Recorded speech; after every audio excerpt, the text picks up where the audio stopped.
Another subject we're going to touch on with acids and bases will be polyprotic acids, and that word poly there, more than one, proton acids. So these are acids that have more than one hydrogen.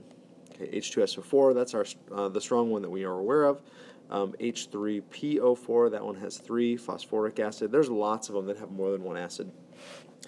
Here we can see that. We're going to handle a lot of this conceptually. Here we can see a titration curve of a polyprotic acid, and the curve neutralizes, kind of like we normally do, and then it levels off, as it normally does, but then we get to see this second curve here, and we get to see a second neutralization.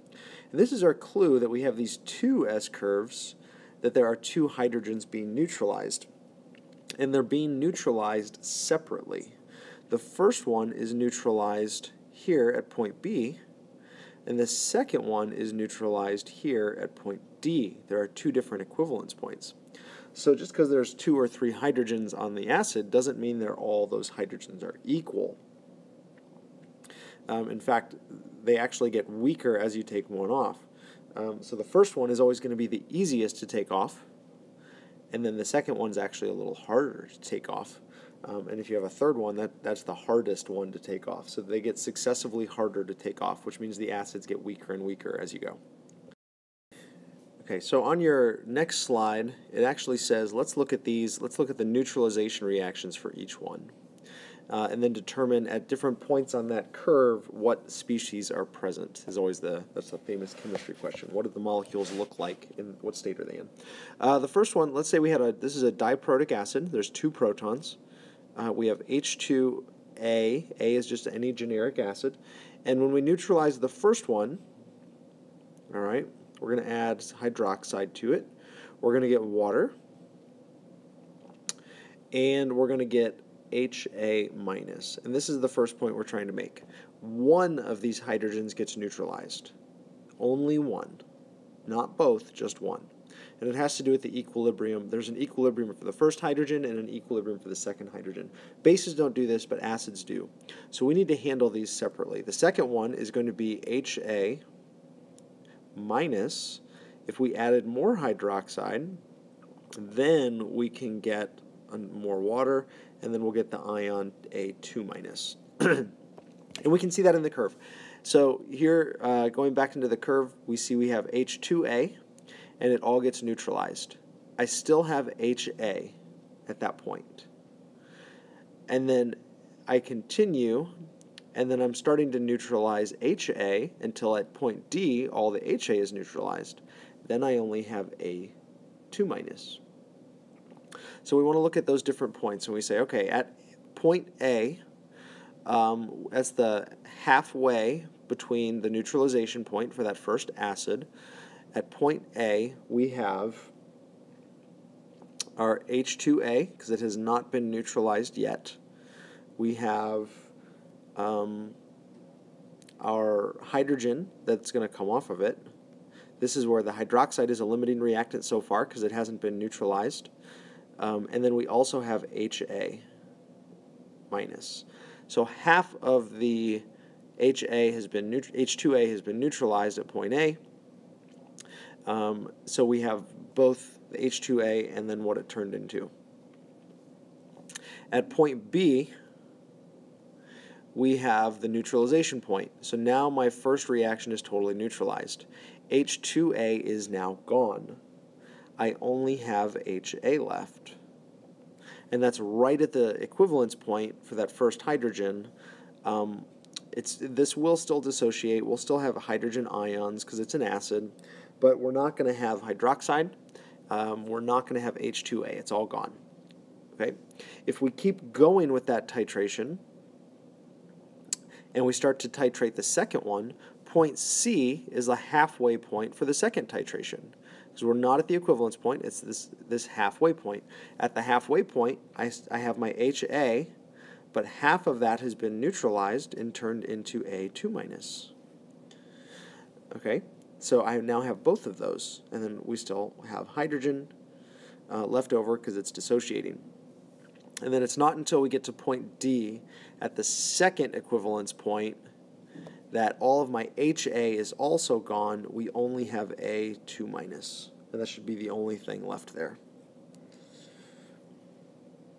And then if we continue past that, then we have excess hydroxide finally to get to the pH really high.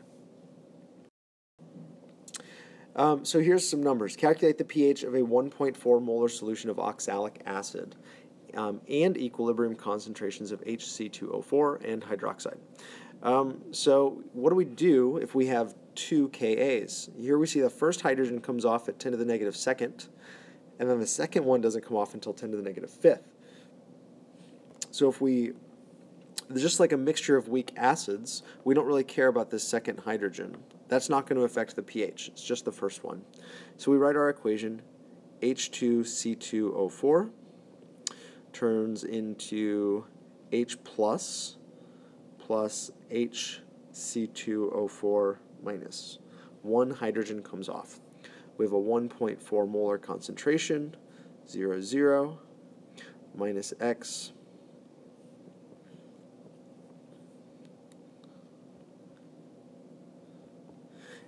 And then if we plug this in, we can solve for X. X is going to come out to be 0.27. Oh, I'm sorry. Yeah, 0.27 molar. So that's my hydrogen. So that's all. It's just a weak acid. pH of that negative log is going to be 0.567. So very familiar questions then. What's the concentration of the H2C2O4? Well, 1.4 minus X is going to give me 1.13 molar. That's the oxalic acid, H2C2O4. And then what's the concentration of the hydroxide? Well, the hydroxide is still Kw divided by hydrogen. So we get that as 3.7 times 10 to the negative 14th. Okay, so nothing new there has really happened. We want to be able to write equations and say, hey, the first one is all that matters for the pH. Using the information below, calculate the pH in a 6 molar solution of phosphoric acid. Same thing, the pH is only going to come from the first hydrogen. We used to do more with these and calculate all three equations along the way, but really we just need the first one. So if we just say, we just need to be able to write H3PO4 is going to dissociate into H plus, and that'll be our pH, that first hydrogen, plus H2PO4 minus. And we have a 6 molar solution, 0, 0, minus X, plus X,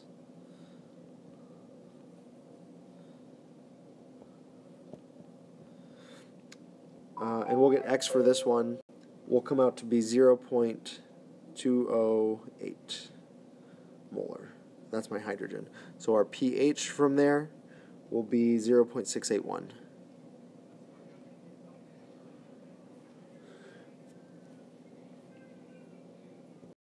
And then if we continued with that and we said, hey, what is our hydroxide? Our hydroxide is going to be 4.8 times 10 to the negative 14th. Kw divided by the hydrogen will give us the hydroxide.